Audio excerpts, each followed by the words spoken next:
करीब 2 साल से दुनिया एक घातक महामारी का सामना कर रही है और इसके बावजूद दुनिया भर के देशों के बीच में तकरारें कम होने का नाम नहीं ले रही, जबकि ये वक्त था साथ खड़े होने का।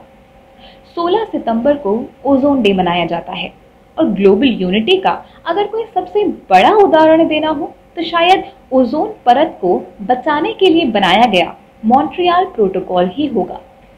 इसे 35 साल पहले बनाया गया था और अब तक करीब 200 देशों का साथ मिल चुका है और इसी वजह से धरती के सुरक्षा कवच को बचाया जा सका।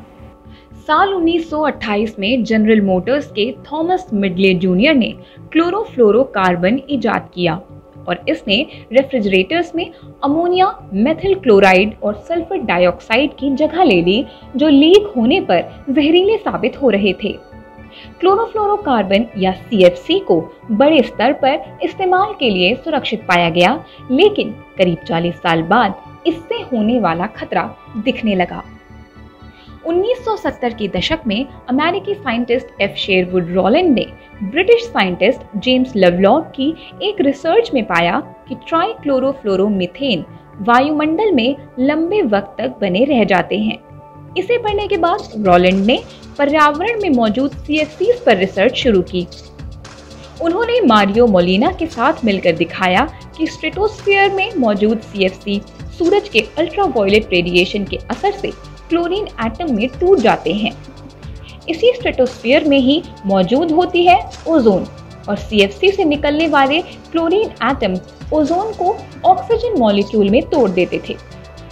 इस रिएक्शन से साफ था कि CFC के असर से ओजोन की मात्रा पर कम होने का खतरा बना था। साल 1976 में नेशनल एकेडमीज ऑफ साइंस की एक रिपोर्ट में CFC से हो रहे नुकसान को सही पाया गया। इसके साथ ही जब एरोसोल कैन में CFC के इस्तेमाल पर बैन के बारे में सोचा जाने लगा तो केमिकल इंडस्ट्री को ये खटकने लगा। उसने रिसर्च को बेनतीजा बताना शुरू कर दिया। उस वक्त की टेक्नोलॉजी की मदद से रोलैंड की थ्योरी को लैब में साबित भी नहीं किया जा सकता था, इसलिए उनको विरोध का सामना करना पड़ा।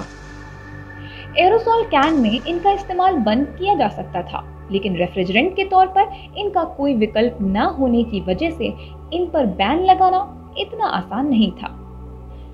वहीं दुनिया के दूसरे कोने में ब्रिटिश अंटार्कटिक सर्वे के हेली बेस स्टेशन पर ब्रिटिश वैज्ञानिक दशकों से ओजोन को नाप रहे थे और 1984 में जोसेफ फॉरमैन और उनके साथियों ने पाया कि स्ट्रेटोस्फीयर में ओजोन की मात्रा 1960 के बाद से कम हो गई थी।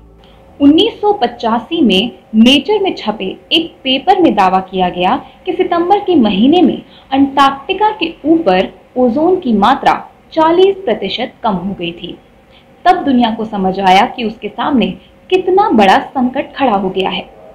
CFCs की वजह से स्किन कैंसर के खतरे की आशंका भी बढ़ने लगी।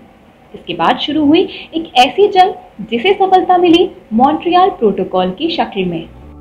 ब्रिटेन की लैंकास्टर यूनिवर्सिटी में एटमॉस्फेयर और climate scientist doctor Paul young ने नवभारत टाइम्स ऑनलाइन को बताया कि हर साल ओजोन का छेद सितंबर में बनता है और नवंबर-दिसंबर में भर जाता है, लेकिन फ्रिज और स्प्रे कैंस में मौजूद केमिकल्स लंबे वक्त तक वायुमंडल में बने रहते हैं।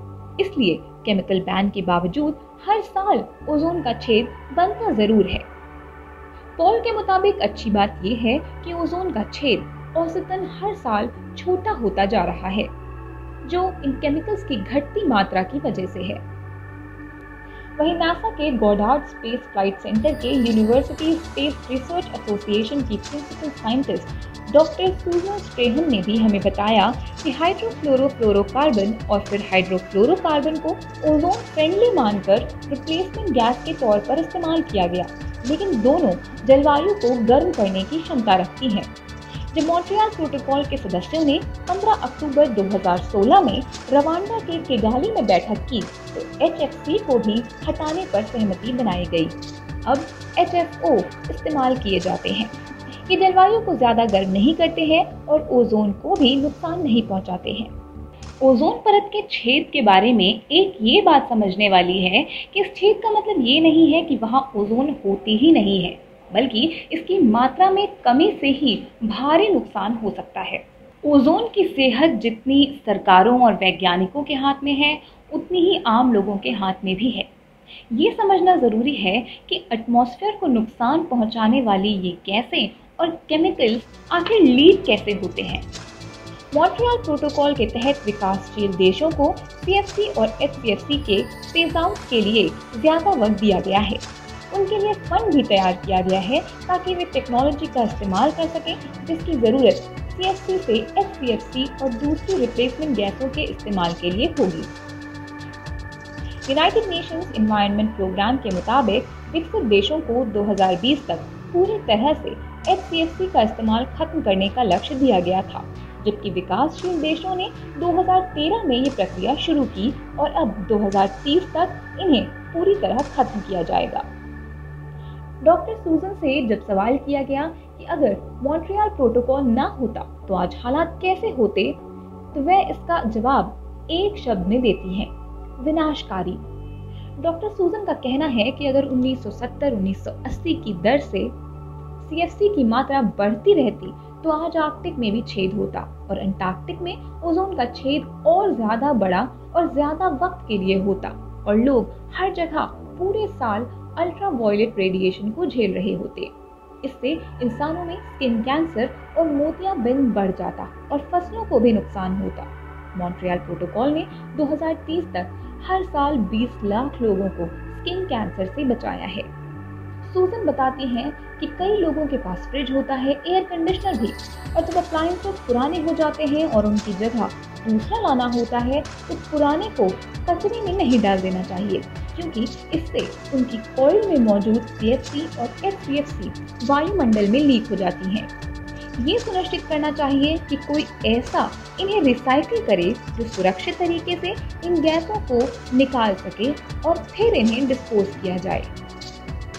1970 में रॉलैंड के लवलॉक की रिसर्च पढ़ने के बाद दशकों तक चली जंग के बाद आज जब ओजोन परत के जख्म भरते दिखते हैं तो उससे यकीनन ये उम्मीद पैदा होती है कि पर्यावरण के सामने खड़ी दूसरी चुनौतियों को भी ऐसे ही हराया जा सकता है।